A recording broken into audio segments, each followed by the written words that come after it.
और इसी बीच एक बड़ी खबर यहां पर आ रही है जबलपुर से। इस वक्त की बड़ी खबर जहां पर छात्र ने बता दें कि देश का सबसे बड़ा ड्रोन बना लिया है। 30 लीटर केमिकल लेकर ये ड्रोन उड़ सकता है। 6 साल की मेहनत से फ्लाइंग चक्र तैयार कर रहा है ये इंजीनियर का छात्र, जिनका नाम है अभिनव सिंह। तो इन्होंने ये ड्रोन बनाया जो कि करीब काफी ज्यादा लीटर, आप देख सकते हैं तस्वीरों किस तरह से उड़ सकता है और वेट भी साथ में ले सकता है। करीब 30 लीटर केमिकल लेकर ये ड्रोन उड़ सकता है। लंबे समय से इस पर आपको बता दें अभिनव काम कर रहे थे और आखिरकार उन्होंने ये ड्रोन को बना लिया है और 30 लीटर ये वजन लेकर उड़ सकता है।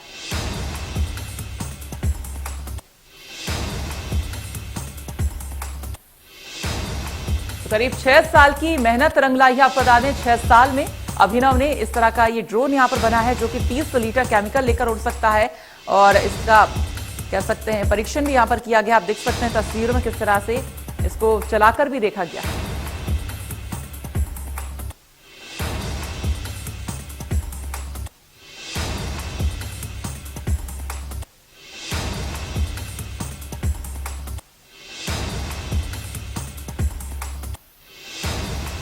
बता दें कि अभिनव इंजीनियरिंग के छात्र हैं और ये उन्होंने ड्रोन बना है। करीब 6 साल की मेहनत का नतीजा है और बताया जा रहा है कि ये ड्रोन जो है 30 लीटर केमिकल लेकर उड़ सकता है।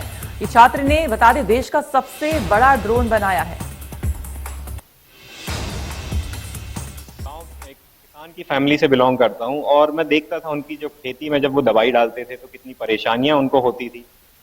25 से 30 लीटर का टैंक वो अपने पीठ पे टांग कर खेतों में, धान के खेत में भरे हुए कीचड़ में उनको घुस के स्प्रे करना होता था। या जैसे मटर की फसल हो गई और जो अपनी सोयाबीन हो गया, इसमें उनको जब वो चलते थे तो उससे फसल भी खराब होती थी। और जैसे राहर की फसल हो गई तो इसमें वो स्प्रे नहीं कर पाते थे और एकदम ठंड में भी उनको बहुत परेशानियां होती थी स्प्रे करने में। तो उनकी ये परेशानी जब उन्होंने मेरे को बताई और उन्होंने बोला कि आप इसका कुछ समाधान निकालें, और उस टाइम ड्रोन टेक्नोलॉजी से फोटोग्राफी, वीडियोग्राफी बहुत शादियों में चलन चलता था, तो वहीं से हमें ये थोड़ा आइडिया आया कि हम ड्रोन से इस समस्या का समाधान कर सकते हैं।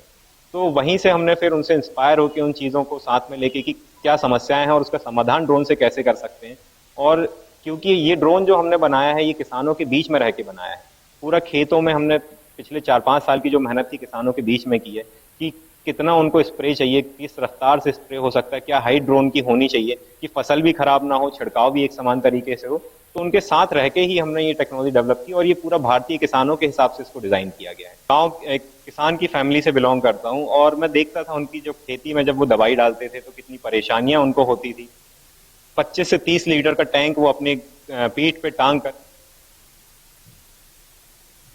और इसी पर जानकारी दे रहे हमारे सहयोगी हैं राजेश विश्वकर्मा है। राजेश, ये जो अभिनव ने एक ड्रोन बनाया है तो उनसे अगर आपकी बातचीत हुई हो तो क्या कुछ इसके पीछे वजह थी, क्या कुछ उन्हें मोटिवेट किया कि इस तरह का कोई ड्रोन बनाना है और इस ड्रोन की खासियतें भी क्या कुछ हुई, बता दीजिए। बिल्कुल सरिता, देखिए युवा इंजीनियर हैं अभिनव सिंह को लगातार जो ड्रोन को लेकर हैं वो प्रयोग करते रहे हैं। उनके प्रयोग को प्रदेश स्तर पर सराहना भी मिली है और अब सबसे बड़ा ड्रोन जो है वो बनाने का दावा किया है क्योंकि खेती के लिए उपयोगी है ये ड्रोन और 30 लीटर केमिकल लेकर उड़ सकता है। जो दवाओं केमिकल का छिड़काव होता है उनके लिए ये बहुत अनुकूल है और लगातार जो प्रयास रहा है अभिनव का, जिस तरीके से जो ग्वालियर में ड्रोन मेला लगा था उसमें भी उन्हें उनकी सराहना मुख्यमंत्री ने की थी, इसके साथ ही मंत्रियों ने की थी और लगातार कहीं ना कहीं 6 साल की मेहनत से ये ड्रोन तैयार किया। जिन्होंने जैसा बताया फ्लाइंग चक्र इस ड्रोन का नाम जो है वो दिया गया है। 30 किलो वजनी है ये ड्रोन और 6 मिनट में 1 एकड़ और 1 घंटे में 10 एकड़ में जो है कीटनाशक दवाओं का छिड़काव कर सकता है। पारंपरिक खेती में अगर बात की जाए पद्धति से जो दवाओं के छिड़काव में जो मेहनत लगती है किसानों की, कहीं ना कहीं उसको कम करने का प्रयास है और अपने तरीके का एक अनोखा प्रयास है। अगर बिल्कुल कह सकते हैं राजेश की अभिनव का बहुत ही अच्छा प्रयास है। इससे तमाम किसानों को काफी राहत मिलेगी क्योंकि मेहनत काफी बचेगी, छिड़काव इससे आसानी से हो सकेगा। राजेश का बहुत बहुत शुक्रिया आपका पूरा इस पर जानकारी देने के लिए। तो 30 लीटर केमिकल के साथ ये ड्रोन यहाँ पर उड़ सकता है और देश का सबसे बड़ा ये ड्रोन है।